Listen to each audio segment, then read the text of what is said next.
Я даже не могу подобрать слова. Я просто благодарен вам за то, что вы есть. Рахмат, Тусна Паргамон, Рахмат. За то, что вместе. Спасибо всем, спасибо, друзья. Ну что, я, наверное, многие знают сегодняшний повод. Затем мы собрались. Друзья, я хочу сказать, сегодня у нас на самом деле рождение лейбла. День рождения 1 декабря в городе Казань. И хочу вас всех поздравить с рождением. И я бы хотел бы сказать, что сегодня очень много новых песен, новых артистов. Много нового вы сегодня услышите. Так вот, друзья, следующий номер я хотел бы пригласить наших новых артистов, которых вы еще никогда не видели, не слышали. И я думаю, они вам очень даже понравятся. Ну что, попробуем. Поехали, друзья!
Cinta dan dia tak sama.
Koşamın olayda Kutenler gerek olmaz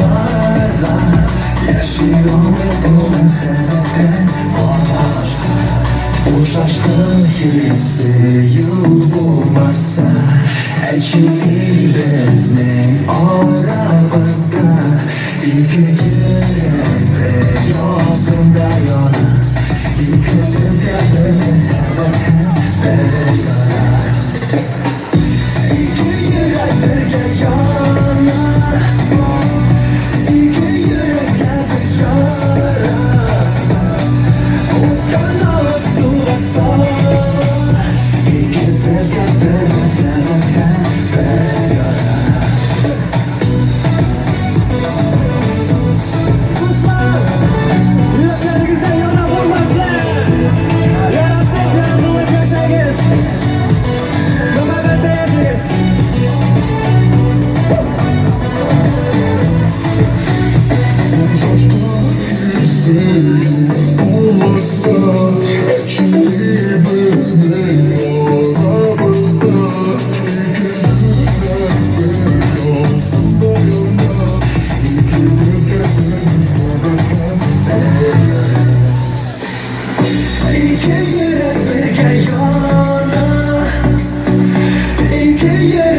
bir yara